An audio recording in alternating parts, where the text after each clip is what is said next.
آج ہم مدینہ بک 1 کا ایک بہت ہی اہم اور سچ کہوں تو بہت ہی دلچسپ ٹاپک کور کرنے جا رہے ہیں، لیسن 12، جو کہ ایڈجیکٹو اینڈ ناؤن کے بارے میں ہے۔ عربی میں اسے النعت والمنعوت کہتے ہیں۔ ہم انگلش اور اردو دونوں میں بات کریں گے تاکہ کانسیپٹس بالکل کرسٹل کلیئر ہو جائیں۔ تو بنا کسی دیری کے چلیے شروع کرتے ہیں۔ آئیے جلدی سے آج کا ایجنڈا دیکھ لیتے ہیں۔ پہلے انٹروڈکشن ٹو عربک ایڈجیکٹیوز، پھر ڈیفائننگ نعت اینڈ منعوت، تیسرا دی گولڈن میچنگ رولز، چوتھا ڈیفینٹ اینڈ انڈیفینٹ ایگزامپلز، پانچواں کریکٹنگ کامن اسٹوڈنٹ مسٹیکس، اور آخر میں لیسن پریکٹس اینڈ سمری۔ پہلا حصہ انٹروڈکشن ٹو عربک ایڈجیکٹیوز۔ دیکھیے، کسی بھی لینگویج میں جب ہمیں کسی چیز کی خاصیت بتانی ہو تو ہم ناؤن اور ایڈجیکٹو کا استعمال کرتے ہیں۔ اردو میں ہم اسے اسم اور صفت کہتے ہیں۔ عربی میں بھی فارمولا بہت سمپل ہے۔ ہم اس لیسن میں یہی سیکھنے والے ہیں کہ ایک ناؤن کی خوبی کو عربک میں آسانی سے کیسے ڈسکرائب کیا جاتا ہے۔ یہ کمپلیٹلی اسٹریٹ فارورڈ ہے، بس اس کے بیسک میکینکس سمجھنے کی دیر ہے۔ دوسرا حصہ ڈیفائننگ نعت اینڈ منعوت۔ آئیے ان گرامر ٹرمز کو تھوڑا ڈیٹیل میں سمجھتے ہیں۔ ہماری پہلی ٹرم ہے النعت۔ میں ریپیٹ کرتی ہوں، النعت۔ ڈیفینیشن پر غور کیجئے، یہ وہ لفظ ہے جو کسی چیز کی خوبی، حالت یا کنڈیشن کو ڈسکرائب کرتا ہے۔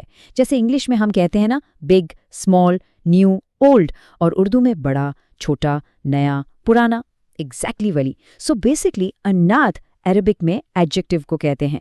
یہ رول مائنڈ میں سیٹ کر لیں کہ نعت ہمیشہ کسی خوبی کو بیان کرے گا۔ اور اب دوسری ٹرم پر آتے ہیں، المنعوت۔ ایک بار پھر سنیے، المنعوت۔ یہ ایکچوئل ناؤن یا چیز ہوتی ہے جس کی خوبی ڈسکرائب کی جا رہی ہو۔ مثال کے طور پر اگر ہم نئی کتاب کی بات کر رہے ہیں تو کتاب یہاں پر المنعوت ہے کیونکہ خوبی اسی کی بیان ہو رہی ہے، رائٹ؟ نعت اور منعوت ہمیشہ ایک سالڈ ٹیم کی طرح مل کر کام کرتے ہیں۔ اس ٹیبل میں ہمارے پاس مثال کے لیے 2 الفاظ ہیں، کتابن، کتابن، اور جدیدن، جدیدن۔ پہلا عربک لفظ ہے کتابن، جس کا رول منعوت یعنی ناؤن ہے اور مطلب ہے بک۔ دوسرا لفظ ہے جدیدن، جس کا رول نعت یعنی ایڈجیکٹو ہے، جس کا مطلب ہے نیو۔ جب انہیں ملاتے ہیں تو بنتا ہے a new book یا ایک نئی کتاب۔ یہاں ایک ٹرک نوٹس کیا آپ سب نے؟ عربی میں منعوت پہلے آتا ہے اور نعت بعد میں۔ یہ انگلش اور اردو سے الٹا ہے، جہاں ایڈجیکٹو ہمیشہ پہلے آتا ہے۔ اس پوائنٹ کو ضرور نوٹ کر لیجئے گا۔ تیسرا حصہ دی گولڈن میچنگ رولز۔ یہ اس پورے ٹاپک کا کور انجن ہے۔ ہمارے پاس یہاں 3 گولڈن رولز ہیں جنہیں فالو کرنا ایبسلیوٹلی کروشل ہے۔ رول نمبر 1، جینڈر یا جنس۔ نعت اور منعوت دونوں کا جینڈر سیم ہونا چاہیے۔ اگر ناؤن میسکلن ہے تو ایڈجیکٹو بھی میسکلن، ناؤن فیمنن ہے تو ایڈجیکٹو بھی فیمنن۔ رول نمبر 2، نمبر یا تعداد، سنگولر میچز سنگولر اور پلورل میچز پلورل۔ اور رول نمبر 3، ڈیفینٹ یا انڈیفینٹ اسٹیٹ، یعنی معرفہ یا نکرہ۔ اگر ناؤن پر ال لگا ہے تو ایڈجیکٹو پر بھی ال آئے گا، اور اگر ناؤن پر تنوین ہے تو ایڈجیکٹو پر بھی تنوین ہوگی۔ It's literally like a mirror reflection. یہ بیسٹ فرینڈز کی طرح ہمیشہ ایک دوسرے کو پرفیکٹلی کاپی کرتے ہیں۔ چوتھا حصہ ڈیفینٹ اینڈ انڈیفینٹ ایگزامپلز۔ آئیے ان رولز کو پریکٹیکلی سینٹنسز میں اپلائی کر کے دیکھتے ہیں۔ یہاں دونوں اسٹیٹس کا فرق دیکھیے۔ انڈیفینٹ یا نکرہ فارم میں ہم کہتے ہیں کتابن جدیدن، مطلب کوئی بھی ایک نئی کتاب۔ یہاں دونوں الفاظ کے اینڈ میں ان کی آواز آ رہی ہے، یعنی تنوین موجود ہے۔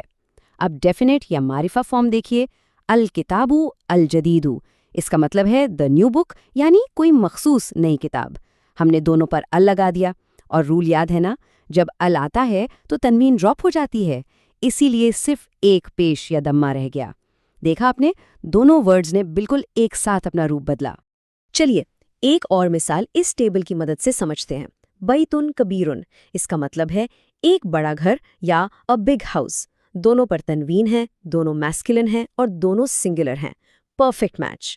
لیکن اگر ہمیں کسی مخصوص گھر کی بات کرنی ہو، the big house، تو دونوں پر ال آئے گا اور یہ بن جائے گا البیتو الکبیرو۔